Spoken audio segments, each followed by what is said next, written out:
certain nombre d'objectifs qui ont été obtenus effectivement par consensus. Il y a eu des très longues discussions sur plein de choses, sur les espaces publics, sur des bâtiments intéressants, moins intéressants, qu'on souhaitait garder ou pas, sur des bâtiments anciens qu'on souhaitait mettre en valeur, sur des relations en termes de connexion et de mobilité. Donc très très riche en termes de propositions, et je dois dire que très honnêtement, au début du processus, je me suis dit, mais bon, voilà, c'est pas des professionnels, ils vont peut-être pas arriver à nous apporter tout ce qu'on attendrait finalement d'une réflexion de ce type. Eh bien franchement, je me suis planté complètement, parce que c'est un exemple extraordinaire de proposition de la part de la population qui est tout à fait pertinente et qu'on a donc introduit dans un processus qui est un processus de mandat d'études parallèle où effectivement on vient de terminer ce travail et puis on a en cours de mandat d'études parallèle, on a présenté les travaux à un groupe de suivi, à la population par le biais d'ateliers qui intervient justement sur le travail qui est fait en termes de mandat d'études parallèle. Donc un processus, je dirais, relativement riche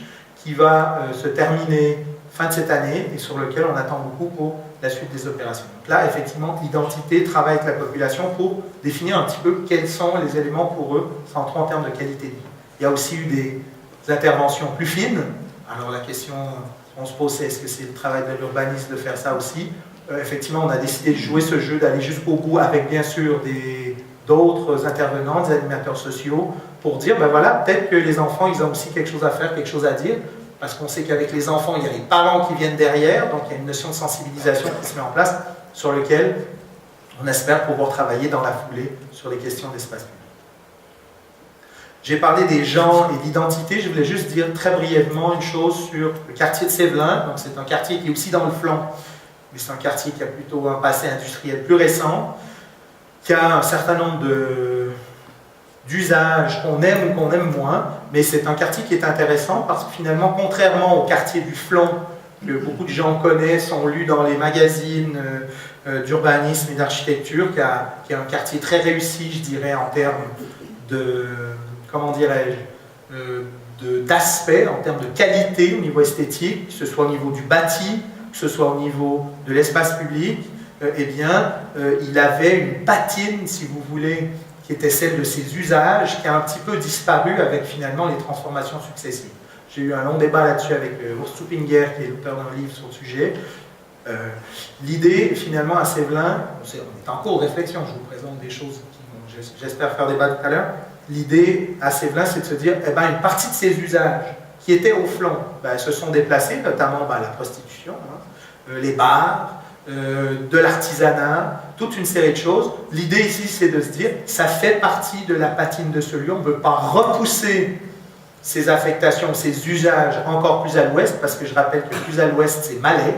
On va arriver sur un quartier aussi qui va totalement se transformer, où il y aura de la gentrification. L'idée, c'est de dire, ben, on va essayer de travailler avec ces usages pour essayer de les faire évoluer. Petite anecdote, on parle beaucoup finalement de la prostitution dans ce périmètre qui pose des problèmes d'usage, mais c'est un des secteurs de la ville où il y a moins de problèmes d'incivilité et de violence urbaine. Alors qu'au flanc, on est dans une situation extrêmement problématique en termes de violence urbaine. Donc c'est une chose sur laquelle on entend travailler pour voir comment est-ce qu'on peut améliorer la situation, puis que ça puisse évoluer, peut-être, hein, avec des éléments de bâti, haut, bas, à voir, quelles sont les options, mais finalement toujours avec des usages qui, pour nous, font partie de la patine de ce quartier et qu'on souhaite maintenir. Voilà, alors je ne m'étends pas là-dessus. Je voulais juste parler d'un dernier cas, un cas qui met aussi en relation la notion entre qualité esthétique et finalement qualité de vie. Alors la place de la Salin, c'est vous voyez, du rose partout. Hein, voilà. C'est bien d'en parler avec des architectes parce qu'il y en a beaucoup qui aiment, il y en a beaucoup qui n'aiment pas, donc, mais ça ne laisse pas indifférent. Qu'est-ce qui se passe à la Salin? La Salin, on a un projet d'aménagement d'espace public qui s'est mis en place progressivement depuis maintenant 7 ans. Ce projet est à l'aube de démarrer, mais que s'est-il passé dans l'intervalle? On est dans un quartier qui, d'un point de vue socio-économique, est légèrement inférieur à ce qu'on trouve à Lausanne. Déjà que Lausanne est passablement inférieur à ce qu'on trouve au reste de l'agglomération lausannoise. Il faut savoir que les revenus moyens des Lausannois, c'est 25% en dessous des revenus moyens du reste de l'agglomération de Lausanne. Donc il y a quand même un certain nombre de problèmes à régler qu'on devra aborder.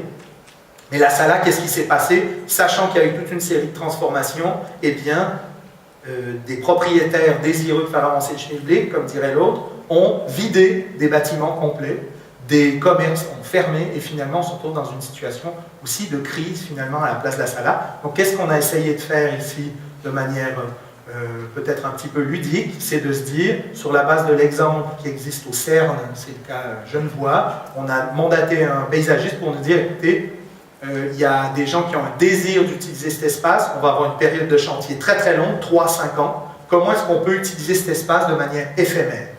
Et c'est une proposition, bien sûr, ça vaut ce que ça vaut, mais ça serait peut-être pas mal d'en débattre, mais finalement l'intérêt ici de cette réflexion, c'est de se dire, à Lausanne, est-ce qu'on peut intervenir de manière éphémère sur l'espace public et de considérer que c'est en soi un test, puis un élément de réflexion avec les populations qui les utilisent pour savoir comment est-ce qu'on peut répondre à leurs éléments qui sont liés à la qualité de vie. Alors on est en train de sonder un petit peu la population là-dessus, on verra dans le cadre des axes forts, puisqu'on va, toute la ville va être en chantier, comme vous le savez.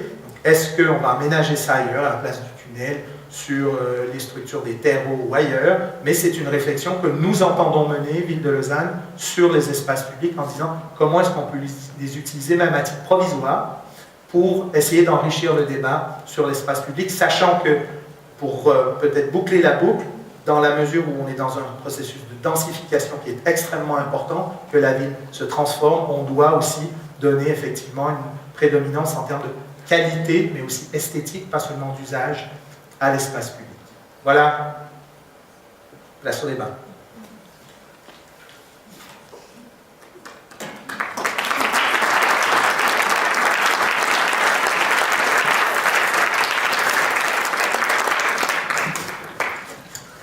Nous avons effectivement eu la politesse de ne pas interrompre votre exposé.